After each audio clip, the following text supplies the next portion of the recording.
tukang parkirnya. Disuruh berhenti berhenti, disuruh ya. Kemudian sudah kita teruskan bahwa sebelum kita berbicara tentang fikih muatanah, kalau organisasinya tadi sudah sampaikan banyak sekali. Sekarang apa itu fikih muatanah? Wa ma adraka fikih muatanah.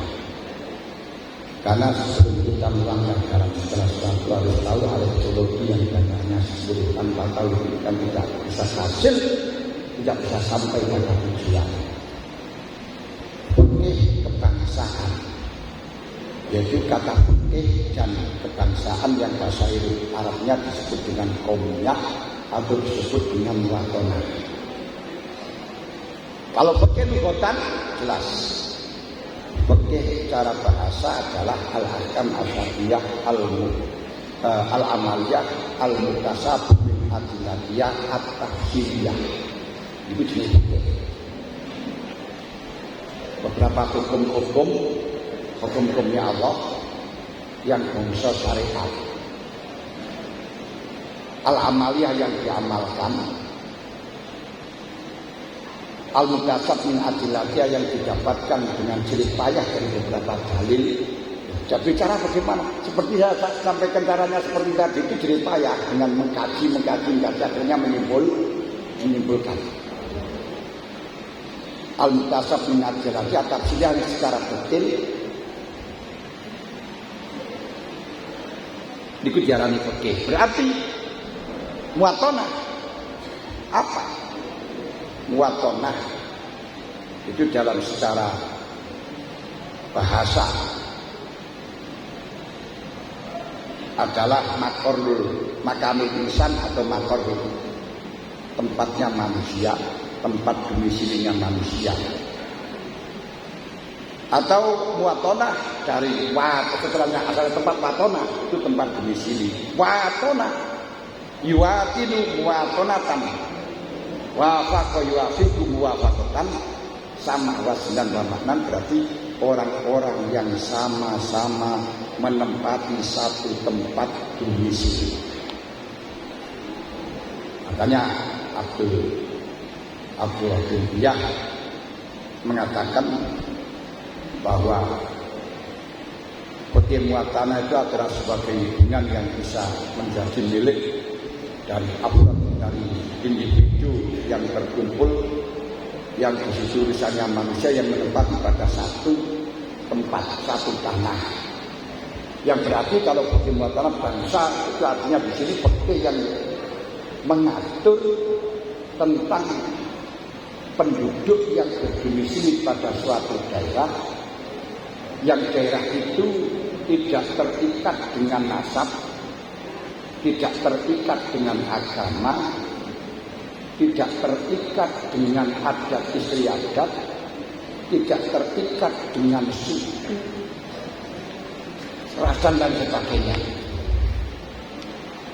Itu yang disebut dengan muatanah. Dan sekarang semuanya itu berarti negara yang di sana itu haknya, aturannya tidak karena melihat agama, tidak karena melihat nasab, keturunan, tidak karena melihat kabilah, golongan, tidak pernah melihat syu'ub atau bangsa, dan tidak pernah melihat adat istiadat dan sebagainya. Semua yang menempat di situ disebut dengan semuanya punya hak yang sama karena penduduk. Ini disebut dengan negara bangsa. Bangsa berarti orang yang mengikuti di situ. Konsekuensinya karena tidak menjadi pengaruh kelahiran, orang luar pun kalau sudah menjadi penduduk Indonesia berarti sudah bangsa Indonesia. Orang Indonesia kelahiran Indonesia, tapi kalau sudah keluar dari penduduk Indonesia bukan lagi bangsa Indonesia, sehingga tidak punya hak yang sama antar penduduk. Ini yang dimaksudkan. Berarti fikih di sini hukum-hukum yang mengatur tentang hak dan kewajiban masyarakat di suatu negara yang karena kependudukan, karena kebangsaan, bukan karena agama. Makanya dan saya sampaikan di dalam halaman 9 itu ad-dual al-yauma fil alam kulluha dualun qaumiyatun wataniyatun. Bahkan semua kekuasaan negara pada zaman sekarang ini, keseluruhan seluruh dunia itu adalah negara bangsa. Sampai di Arab saja negara bangsa, bukan negara agama. Hak semuanya bangsa. Al-yawma la khilafata wala daulata islamiyatan fil alam. Sudah tidak ada khilafah lagi seluruh dunia. Kullu aswarul qawmiyatin wa qawmiyatin, semuanya merupakan negara bangsa.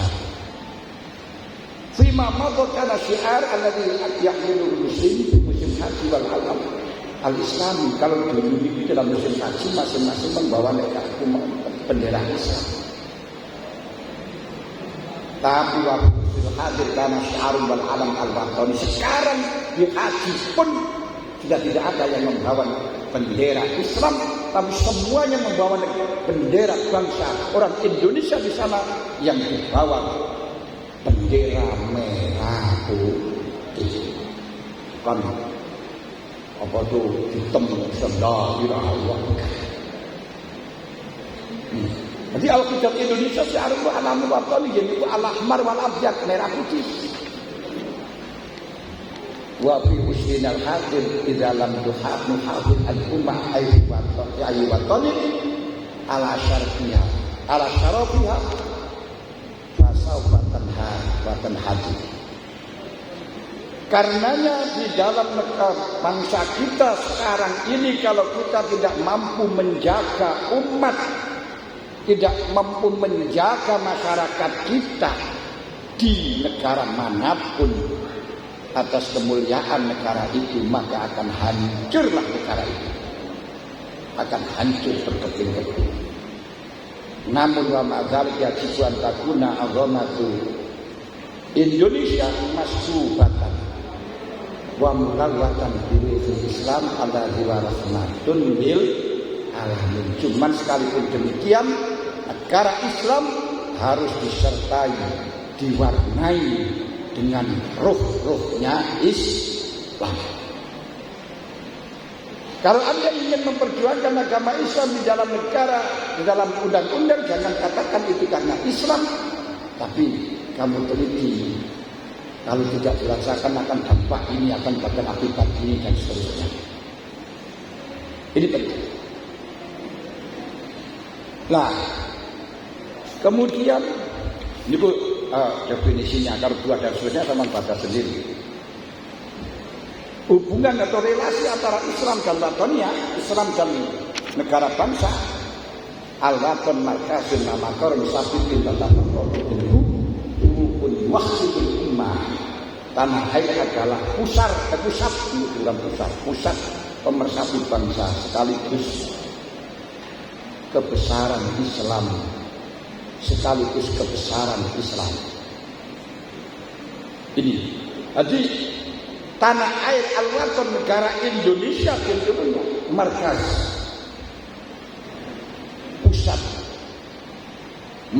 pusat wa makor, dan tempat tata forum pun diwakil ummah, yang melahirkan beberapa konsep-konsep yang bisa mempersatukan bangsa. Umat itu bangsa melaknat betul umat, ya terus digawe PKB, kemudian kebangsaan bangsa. Walakun hafaza ulama unasabiqun kasyati masyayikh wa Syabdul Wahab Asrullah wa ghairihima min ulama sunnah jamaah Indonesia rasyaraf biasa syekh Indonesia zaman dulu sebelum merdeka, Syekh Hasyim Asy'ari, Syekh Wahab Hasbullah, dan ulama-ulama dulu dari ulama al-sunnah wal jamaah di Indonesia dengan kemuliaan negara Indonesia dengan menjunjung tinggi bangsa negara. Karena itu fa'asasul jam'iyatan Nahdlatul Wathon. Sebelum ada Nahdlatul Ulama sudah dikatakan kebangkitan tanah air. Kebangkitan tanah air. Terus wa jam'iyatun Nahdlatul Tujar. Kebangkitan wirausaha. Kebangkitan pedagang berwirausaha. Qoblaan asasun Nahdlatul Ulama sebelum ada jajaran Nahdlatul Ulama. Ini menggambarkan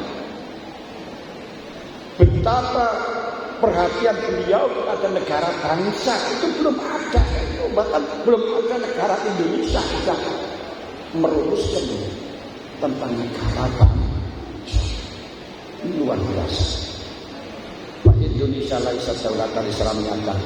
Bahkan Darul Salam Indonesia bukan negara Islam dan darnya bukan namanya Darussalam. Darussalam itu nama lain daripada Darul Islam. Sebenarnya jadinya itu Darul Islam karena apa? Orang Islam di sini melakukan ajaran apapun, ingin sholat dari rakaat dan seterusnya bebas. Hanya saja. Kalau kita sebut dengan Darul Islam nanti akan menjadi cemburu sosial, akan menjadi ramai. Sudahlah kita sebut dengan Darussalam. Perlu kita ketahui di dalam membina rumah tangga negara yang sangat besar itu diajarkan oleh Rasulullah sebagaimana di dalam masalah sholat kita harus mempertahankan keutuhan terlebih dahulu dibandingkan mengamalkan agama. Kita harus mendahulukan keselamatan terlebih dahulu dibandingkan mengamalkan agama. Apalagi agama yang tidak muslimaun alaih, yang muslimaun alaih saja ditinggalkan demi keselamatan bangsa, demi keselamatan negara. Ini harus dipahami betul yang menjadi akidah kita, yang menjadi ideologi kita. Maka zaman Rasulullah namanya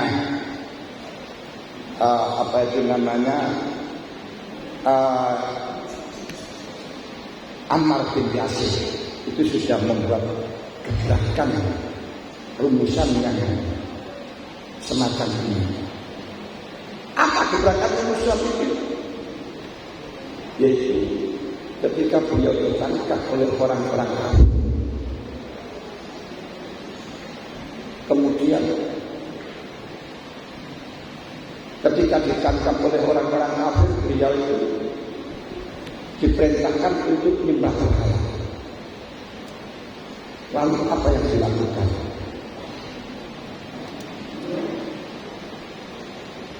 Beliau laksanakan menyembah berhala. Kenapa? Karena kalau tidak menyembah berhala, dia akan dibunuh sebab ayahnya sudah dimutilasi oleh orang kafir. Akhirnya dia menyembah berhala. Geger orang-orang yang keras itu mestinya harus kita membela atau agama, mengorbankan nyawa. Kok di sini malah mengorbankan agama demi nyawa? Ini dia. Akhirnya dianggap bahwa Ammar bin Yasir itu adalah kafir. Tapi alhamdulillah langsung dijawab oleh Allah, man kafara billahi min ba'di iman illa man ukriya wa qalbuhu mutma'innun bil iman walakin man syaraka bi sadrin fa alayhi ghadabun min Allah wa lahum adzabun adzim. Orang yang kafir dengan Allah setelahnya iman dengan dasar rela, dengan dasar legowo, ini mendapat ghadab, kecuali orang yang terpaksa karena menyelamatkan diri. Ammar bin Yasir akhirnya tetap mukmin. Kalau kita kembali pada fikih kita gampang. Orang yang khusyuk, orang yang keseratan, kalau tidak minum khamr akan mati. Bisanya hanya dengan dihilangkan dengan khamr. Walaupun khamr itu asalnya haram, halal. Wah, haramnya cuma halal. Jadi sudah sepakat, tidak ada khilafiyah. Kalau nak al-khamri wal maisir sebagai isim kafir. Bahkan di situ dikatakan Innamal khamru wal maisir rijsun min amali syaitan fajtanibuh. Boleh dalam rangka menyenangkannya.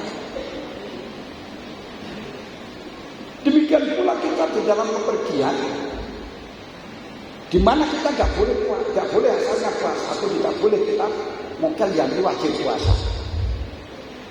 Tapi di dalam bepergian kita didahulukan. Pamangkanan mungkin maridan ala safarin fa'idatun min ayyamin. Kalau kamu sakit, kalau kamu pergi, nanti kalau puasa kamu bukan sakit, sudahlah makan saja tak apa-apa. Nanti diganti yang lain. Ini karena urusan perintah itu dilakukan. Kalau memang tidak dampak negatif, tidak ada bahaya pada diri kita. Kok malah justru orang-orang yang kan malah dipukuli dan terusnya, itu malah justru mengorbankan nyawa demi agama. Tidak boleh hal itu. Kita bertentangan dengan masalah agama, dengan nyawa, dengan jasad. Yang dimenangkan adalah kesehatan, yang dimenangkan kesamaan kita, bukan agama. Karena agama itu kalau aku bertanya hanya faiza amartukum bisyai'in fa'tu minhu mas. Kalau kamu kalau mampu jangan tidak harus. Ini kalau Anda menggambarkan dalam sini luar biasa dalam masalah ini. Dan kenapa kita harus dengan fikih muamalah? Bahwa kehidupan manusia secara global, kehidupan manusia secara utuh ini sebenarnya hanya terikat pada dua hal, yaitu agama dan dunia. Agama dan dunia. Agama tempat singgahnya. Kemudian dunia ini karena dunia tersebut adalah merupakan mazra'atul akhirah. Karena mazra'atul akhirah harus kita bangun terlebih dahulu. Keamanan harus terlebih dahulu agar supaya bisa ada panen. Akhirat itu panennya. Makanya ketika NU menerima asas tunggal Pancasila, waktu itu Munas Alim Ulama di Situbondo tentang tawaran Pak Harto untuk menerima asas tunggal Pancasila, waktu itu NU mulai. Ya, ada yang memberanikan sehingga misalnya itu simbol gak menerima dan gak menolak. Tapi ya dia punya asas. Bagaimana rumus ini? Kenapa tidak kamu terima saja? Terima saja loh. Misalnya bagaimana kiai? Saya kenapa? Udah terima saja. Ini kehebatan para ulama-ulama kita yang tidak ada doktornya, tidak ada profesornya. Kelihatannya hanya gampiak saja, tapi pikirannya luar biasa. Tapi begitu dijelaskan di dalam sidang ini, yang menjelaskan yang Abdurrahman Bakir, karena waktu itu ketuanya Gus Dur. Gus Dur mau menjelaskan dengan itu ditulis oleh Ahmad Siddiq yang nanti yang ditegaskan untuk merumuskan itu adalah Ahmad Siddiq. Katanya Gus Dur dijelaskan dengan gampang bahwa ketika diumpamakan kita itu akan ke Surabaya, akan ke Ampel, akan ke pasar, Pancasila itu seperti halnya Juanda. Kita dari mana-mana pun ke Surabaya nggak bisa naik pesawat kalau tidak turun Juanda. Jadi biar Juanda aman dulu, bisa selesai kita turun Juanda. Setelahnya dari Juanda silakan mau kemana saja, mau ke pasar atau ke Ampel. Demikian pula di dalam Pancasila atau PBNU, bagaimana Indonesia ini bisa aman dulu. Kalau sudah aman, sudahlah kamu silakan ngaji, baca umpahmu, sholat 1 hari 1000 rakaat atau 2000 rakaat, setiap hari ngatamkan Quran, setiap hari manakiban, silakan setelah aman. Tapi kalau kita harus agama akhirnya tempur, ya seperti di Arab, seperti di Mesir, seperti di Palestina, kuliah nggak bisa, sekolah nggak bisa. Gimana mungkin bisa, negaranya nggak aman? Kenapa? Karena rebutan. Maka dibikin aman dulu. Ini penting. Makanya para ulama kita, Mbah Yai Hasyim sudah terlebih dahulu memilih Islam sebagai memilih negara bangsa sebagai konsep negara kita, bukan negara Islam. Memang Indonesia itu adalah bukan darul Islam, tapi dicintai oleh orang-orang selain Islam. Seperti Rasulullah itu Muslim, tapi dicintai lahirnya beliau dicintai oleh non-Islam sampai lahirnya beliau orang yang tidak Islam seperti Abu Lahab gembira dengan lahirnya Nabi Muhammad. Beliau non-Islam tapi Raja Mesir ketika diajak masuk Islam, beliau senang kepada Nabi Muhammad yang akhirnya menghargai dua amat Maria dengan adiknya, yang kemudian yang adiknya dikasihkan kepada Jahmun. Terus Maria dijadikan amatnya Rasulullah sampai punya putra yang namanya Ibrahim, dan namanya Maria tersebut tidak diganti sampai wafat karena menghormati kepada Raja Mesir, dan Raja Mesir itu sampai mati Yahudi, Nasrani. Maka hubungan Rasulullah dengan Nasrani kuat. Enggak sekarang kalau itu Nasrani ngomong kafir dan seterusnya dibunuh dan tidak boleh. Ini penting. Di dalam negara bangsa. Nah, kemudian konsep di dalam negara bangsa, kalau di situ dikatakan kebencian duanya adalah dunia dan akhirat, makanya untuk urusan dunia ini yang perlu didahulukan di dalam konsep dunia. Ini tidak akan pernah bisa lestari kecuali dengan perilaku manusia, dengan usaha manusia, dengan relawan dari manusia itu sendiri, usaha manusia sendiri. Sedangkan usaha manusia di dalam mengatur dunia, di dalam membutuhkan dunia, ini terbagi menjadi 3 tingkatan. Yang pertama aslun, yang kedua muhayyid, yang ketiga mutamil. Yang aslun, yang pokok, di mana pokok itu orang tidak bisa hidup tanpanya. Pokok ada 4. Yang nggak bisa, ini tugas kalian semuanya. 4 itu 1, pangan. Manusia tidak akan pernah lepas dari kebutuhan pangan. Siapapun orangnya, jadi presiden bagaimanapun hebatnya, kalau gak dikasih mangan, kalian. Makanya yang konon kabarnya Banser itu adalah siap, Banser serbaguna siap mati, tapi gak siap lapar. Maka harus disegani. Kalau gak disegani, kalian. Ayo, mahasiswa pun siapapun yang katanya hebat, siap. Itu saya orang yang gagah berani, tapi tetap tidak siap lapar, perlu disegani. Tapi segani kalian satu. Nah, makanya ketika kamu akan bisnis dan seterusnya yang urusannya seganan ini, itu gak bisa lepas, pasti butuh kapan saja. Kedua, papan, sandang. Manusia semuanya butuh sandangan, lain kalau binatang tidak. Kenapa? Bakalah babadat lagu masal. Artinya ketika sudah makan, akhirnya sautannya kelihatan, yang sehingga perlu ditutup. Itu sandang. Ketika butuh papan, ini nggak bisa lepas. Keempat, butuh siasah pengaturan. Kenapa? Orang yang tidak mengurusi pangan, ahli pertanian ini butuh muhayyid, penyuplai.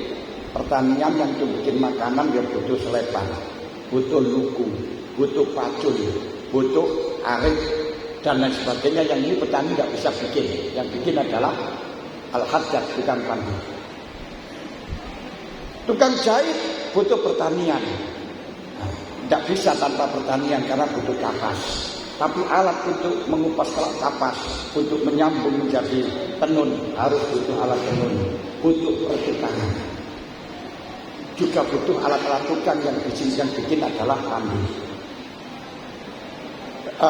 Di dalam masalah makanan, di dalam masalah pakan juga demikian. Kita butuh kayu, butuh genteng, butuh segalanya. Ini juga butuh peralatan, butuh tukang, butuh penyupri. Itu tukangnya tidak bisa memotong kayu tanpa ada gergaji dan depan. Butuh pandai. Ini yang kedua. Yang ketiga penyempurna. Butuh cat, butuh kursi, dan seterusnya itu penyempurna. Yang tentunya satu dengan yang lain tidak bisa hidup tanpa membutuhkan bantuan orang lain. Kita manusia itu makhluk sosial. Manusia itu tidak bisa urip dengan sendirinya. Harus membutuhkan bantuan orang lain. Makanya andai kata orang Lamongan itu keluar semuanya dari Lamongan, saya disuruh sendiri di Lamongan, nggak mau. Kalau itu semuanya dikasihkan, mobil dikasihkan. Kalau akan makan masak-masak sendiri, jatuh-jatuh sendiri, capek-capek sendiri, tidur-tidur sendiri, nggak bisa. Maka di sini butuh pergantian. Yang petani butuh pandai. Karena peralatan pandai bisa bikin padi, tapi butuh makan juga. Perlu ada penukaran. Maka perlu adanya pasar yang menyambungkan antara mereka-mereka. Jadi di sini ada siasat politik yang mengatur. Politik ini terbagi menjadi 4. Siasat terbagi menjadi 4. Pertama siasat nubuwah. Ini sudah habis, setelahnya 30 tahun. Lah siasat nubuwah itu siapa? Man lahu riyasatun amatun fid dunya wal akhirah. Orang yang punya hak itu mengurus di dalam masalah urusan agama, dunia dan akhirat. Ini kalau zaman Nabi bisa punya hak itu menentukan urusan dunia, urusan akhirat, bisa Rasulullah. Karena Rasulullah itu juga eksekutif, yudikatif, dan legislatif. Yang memberi hukum hakimnya Rasulullah. Yang membuat konsep juga Rasulullah. Juga Rasulullah yang membuat itu. Legislatifnya itu Rasulullah. Pelaksananya juga Rasulullah. Jadi bisa semacam itu. Tidak ada yang intervensi dan sebagainya. Tapi toh zaman Rasulullah tidak orang kafir mesti perangi enggak. Zaman Rasulullah itu namanya orang Hindu itu, orang Majusi itu kawin dengan saudarinya.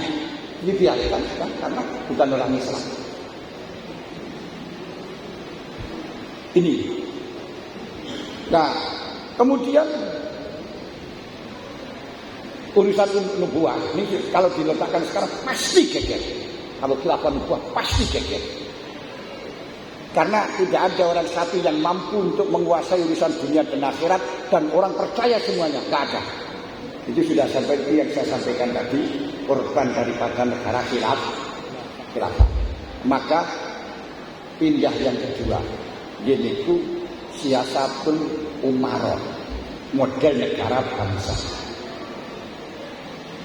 Siasatul umarah, pemerintahan ini dengan kolektif punya kekuasaan hak veto, tapi hanya urusan lahir. Tahapan lahir tidak sampai intervensi di dalam urusan batin termasuk agama.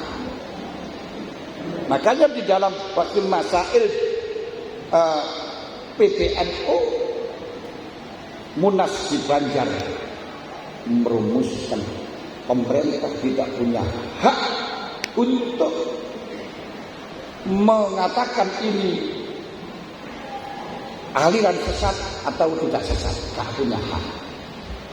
Ini itu haknya ulama yang menentukan di syariat itu. Pemerintah hanya melindungi, memfasilitasi, tidak boleh menentukan. Di sini makanya di Indonesia itu agak bingung di dalam masalah urusan ini. Kalau di situ seperti Ahmadiyah ada aku SK2 menteri yang membatalkan Ahmadiyah, itu sampai Gus Dur ngamuk-ngamuk. Saya berani membela sampai ujungnya, kan itu salah, menyalahi konstitusi. Pemerintah tidak berhak untuk mengurusi ke sana. Terus seperti Gus Roy sholat dengan terjemahan di penjara, itu salah. Ya ini repotnya bagi kita ini yang menyalahkan liberal. Ya ini bukannya karena negara bangsa. Pemerintah tidak boleh ikut campur dalam masalah urusan agama. Sudah saya sampaikan tadi, paman Fardobina hajah serarokasa walau musiko walau hajah. Tapi ngurusi dalam urusan interaktif yang tidak sampai terjadi benturan. Ini negara bangsa. Oleh karenanya, karena pemerintah ngurusi di dalam masalah ini, urusan jual beli sah dan tidaknya ini jangan dipandang dengan fikih yang kita baku masalahkan. Yang kita baku masalahkan itu baku masalahkan tidak ada gunanya. Tapi yang dibaku masalahkan di sana itu adalah fikih yang digunakan konsep negara untuk keputusan sah dan tidaknya bisnis, muamalah. Ini terserah OJK, bukan keputusan baku masyarakat. Ini tidak negara bangsa. Makanya boleh tidak dengan OJK. Tidak itu saja. Ini. Kemudian di dalam perkawinan misalnya, sah dan tidaknya yang tercatat di dalam KUA, bukan urusan agama. Sehingga walaupun sudah akad siri, tapi kalau tidak cocok dengan negara bangsa, tetap kamu dianggap melakukan perzinahan yang sehingga tidak diakui sebagai anak yang sah mendapat warisan. Makanya di Indonesia sampai nuntut ke MK pun tidak dapat warisan seperti anaknya Ali Murdiono apa? Murdiono. Ini cocok dengan agama. Kalau urusan dekat dengan agama, ya urusannya dengan agamamu, urusan pribadi. Orang sudah tolak nikah tapi belum mengajukan pengadilan, tetap menjadi istri yang sah secara negara. Ini kamu cara agama kalah, kalau cara agama kalah itu urusan pribadimu dengan Allah. Jangan laksanakan, karena itu haram bagi agamamu gitu. Paham ini? Ini penting, jangan terus. Itu pemerintah harus cocok, nggak boleh. Pemerintah itu urusannya formal. Karena kekuasaannya adalah urusan yang lahir, interaktif, tidak boleh urusan hati. Makanya kalau sekarang pemerintah itu yang memberi halal lebih haram atas nama pemerintah tidak bisa. Ketika akan dialihkan beralih dengan Menteri Agama yang sehingga nanti kalau pemerintah gak boleh mengatur dalam masalah urusan agama. Gak bisa Menteri Agama ngoper alih menjadi penentu halal haramnya sebuah produk. Akhirnya MUI kalau di undang-undang juga nggak boleh karena MUI itu LSM, nggak bisa urusan undang-undang dititipkan pada LSM, rumput di Indonesia juga. Jadi perlu ada ketegasan. Makanya dari situlah berkali-kali kiai yang paham apa urusannya MUI, MUI itu siapa? Kan ini permasalahannya ke sana. Tapi itu pinternya Pak Harto di dalam untuk merekrut para pendidikan muslim yang tidak gampang disalahkan. Ada tim penghalalan. Tim penghalalan. Hebat mereka ini kita. Ini urusan tugas negara. Nah, yang ketiga siasatul ulama. Siasatul ulama ini alladzina hum warasatul anbiya, hanya khusus ngurusi urusan batinnya masyarakat khusus. Misalnya di NU, ini tidak berhak menentukan batinnya masyarakat semuanya, tapi hanya kebijakan urusan agama menurut Nahdlatul Ulama. Untuk keputusan Muhammadiyah, untuk keputusan urusan sana. Makanya hanya ini. Nah, lalu yang diperkuat bagi kita bagaimana mereka percaya dengan NU begitu saja. Bukan kita memaksakan mereka harus pada NU, dan kita membina hanya bisa membina kepada warga Nahdlatul Ulama, tidak bisa membina kepada yang lain. Ini ketiga. Dan kemudian siasa yang keempat yaitu WUAT. Buat itu adalah penceramah dan sebagainya. Itu nanti terbagi menjadi 3 lagi. Tapi yang itu adalah petugas untuk berbicara universal, yang mengurus, yang menggiring tentang agamanya atau batinnya orang awam. Itu urusan buat. Ini di dalam urusan ke pemerintahan. Sehingga kalau kita mengucap ini Nah, kenapa kok di situ siasanya marah adalah khusus di dalam masalah tadi, di dalam masalah ini? Maka karena di Indonesia itu adalah berbagai macam agama, berbagai macam suku, berbagai macam ras, perlu adanya tamakun, perlu adanya takamun. Takamun itu hal yang mewadahi. Jadi masalahnya ini kan apa itu namanya? Perbedaan itu sudah menjadi sunnatillah, tidak bisa kita menyatukan, itu tidak bisa. Harus kita hargai. Maaf, sampean seperti orang Islam, jadi orang Islam.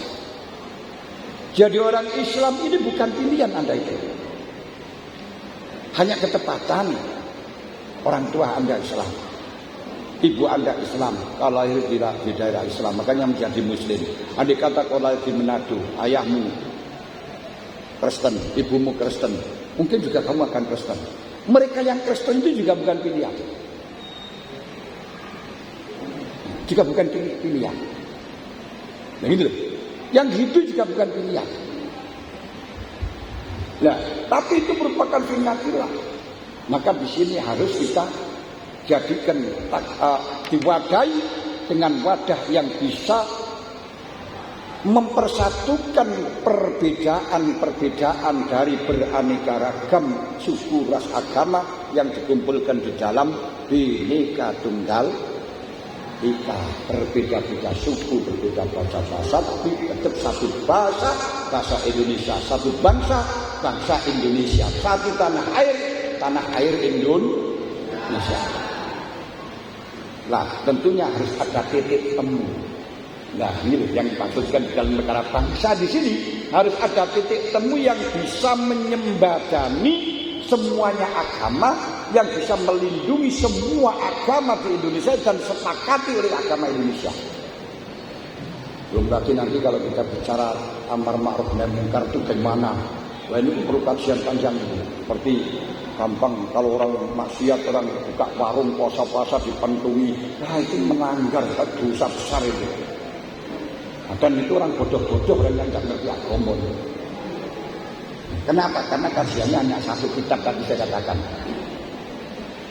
Perlu ada nikot, perlu ada titik temu, sebuah wadah yang bisa menjembatani dari beberapa agama, yang bisa menarik kemaslahatan, kebaikan, dan bersambungan di antara mereka dalam satu negara. Hal itu yang bisa dilindungi adalah termasuk melindungi 5 hal. Pertama, menjaga agama.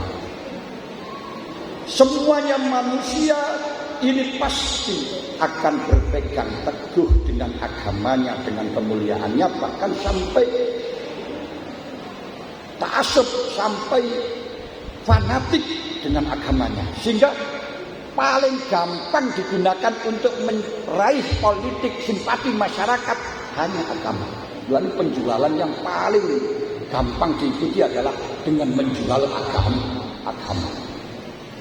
Ini mereka itu sumpah macam itu ya tidak bisa kita salahkan. Mau itu menjual agama, jangan disalahkan, dia itu juga bekerja. Bukan karena apa? Karena apa? Ya karena dia itu minta dukungan biar simpati masyarakat, bagaimana politiknya menang. Kalau ada yang mengikuti, podo goblok ini dihabisin kok saya betul. Kalau dia menjual itu wajar. Kenapa wajar? Ya karena untuk mencari keuntungan saja. Yang laku agama. Ya, terserah kamu yang tidak paham dengan ini. Akhirnya meyakini kebenaran. Wah, ini yang fatal. Semua agama. Yang kedua, ini pasti dibantu. Kedua adalah melindungi nyawa. Semuanya agama, akan melindungi, akan mencegah seseorang untuk menyakiti kepada orang lain, apalagi sampai membunuh. Nah, disinilah yang nanti negara harus melarang untuk KDRT menyiksa, melanggar hak asasi satu dengan yang lain, menjaga akal. Semuanya agama berpegang teguh dengan akal yang bisa membedakan antara manusia dengan selainnya manusia, itu hanya akal. Maka semua agama pasti akan mengurusi pendidikan, mementingkan pendidikan. Dan hidup di dalam pendidikan ini tidak ada lain, yaitu sesuai dengan agama yang ia banggakan. Makanya kalau sampai menyalahkan, mereka juga akan menyalahkan, saling menyalahkan, perang. Itulah karenanya Allah Ta'ala berpesan, la tasubbul ladzina yad'una min dunillah fa yasubbullahu adwan bighairi ilmin. Jangan sekali-kali kau mencaci maki kepada orang yang menyembah kepada selain Allah, karena mereka akan mencaci maki kepada Allah tanpa didasari ilmu. Itu penting, tanpa didasari ilmu. Nah, ini kalau lagi sebarkan yo banyak sekali. Kemudian yang kelima, yang keempat, menjaga nasl, nikah. Semuanya agama itu ada pernikahan. Nikah itu bukan syariat Islam saja, bukan kebutuhan orang Islam saja, tapi semua masyarakat agama apapun butuh pernikahan sesuai dengan agamanya masing-masing. Yang perlu Anda catat, pernikahan di selain Islam, tapi dari non Islam itu juga dibenarkan oleh Islam. Tidak ada satupun orang-orang kafir yang masuk Islam diperintahkan akad nikah lagi. Maka jangan sekali-kali nikah yang tidak cocok dengan Islam batal, haram. Allah itu. Padahal jelas pernikahan orang kafir nggak cocok dengan syariat Islam. Iya memang nggak cocok, tapi menurut agama dia sah. Islam juga mengesahkan. Bahkan sampai goyalan itu masuk Islam dengan mempunyai istri 10. Nah, ini kalau menurut aturan Islam akan 10 kalau satu kali batal semuanya. Kalau bergantian atau berurutan, yang sah nomor 1, 2, 3 dan 4, yang kelima ke 6 tidak sah. Tapi goyalan masuk Islam oleh Rasulullah tidak diperintahkan untuk mengulangi nikah, juga tidak diperintahkan untuk nolak, tapi amsik arba'an, sisakan 4, wafarik sairona nasir, lainnya kamu tolak, kamu pisahkan. Tidak membatasi harus yang ditahankan nomor 1, 2, 3, 4, enggak. Padahal cara agama Islam nomor 5 gak sah, nomor 6 gak sah, nomor 7 gak sah. Itu kan agamamu. Tapi dalam agama mereka sah, orang Islamnya disahkan. Jadi nah, ini kan kadang-kadang diukur dengan agamanya sendiri, ikutnya sendiri, hancur kalau gitu. Itu seperti orang-orang Wahabi langsung mengatakan, oh itu kafir musyrik. Nah itu kan ukur agamamu, pemikiranmu pakai benar. Ini. Nah, kemudian yang kelima, melindungi harga diri. Manusia sebagai ciptaan Allah yang paling mulia dimuliakan oleh Allah karena manusianya. Walaqad karramna bani Adam, tanpa melihat dari agama. Jadi ini yang kemuliaan karena manusia ini loh, jangan dilecehkan. Enggak boleh saling menuduh salah, menuduh zina dan sebagainya. Harga diri sangat dibelai. Yang terakhir itu menjaga harta. Semua agama melarang kita untuk berbuat zalim, untuk mengambil hartanya orang lain, hak atau menjaga hak baik berupa zat atau berupa manfaat. Semua agama tidak melegalkan merebut hak orang lain sekalipun beda agama. Orang terus merunut Allahu Akbar jarahan, Allahu Akbar, wanitanya diberikan amat. Lahan yang semacam ini, sehingga pada tahun itu toko-toko untuk selamat, toko muslim, pom muslim. Pertamina Muslim. Astagfirullah. Islam ditakuti mereka bukan karena keremahan, tapi dianggap teroris. Ini yang harus kita kembalikan, kita pulihkan. Islam rahmatan, Islam rahmatan lil alamin. Nih, sambil agak rada istirahat. Kita diberikan tadi katanya jam 1 ya. Sampai jam 1 kan Pak, jam 1 lewat mes 10. Hampir 10. Ini sudah kelewatan 10 menit, tidak masalah. Waduh, jangan dikatakan korupsi, tidak lah. Ini sedikit sekilas seperti kebangsaan yang nanti intinya seperti itu, lalu nanti dalam kebangsaan akan mengatur lalu bagaimana kedudukan perang, ayat-ayat yang memerintahkan perang. Jadi nanti bagian dari itu kajiannya. Terus bagaimana ayat-ayat perintah amar ma'ruf nahi munkar. Terus bagaimana dengan Indonesia tidak merakyatkan hak, tidak merakyatkan asas. Itu bagian daripada ini. Setelahnya kita kaji dengan berbagai kebangsaan secara seperti tadi. Sementara saya kembalikan dulu biar agak saya juga tidak kehabisan energi, kita sambil diskusi. Mohon maaf atas kekurangan, terima kasih atas perhatian. Wallahu a'lam.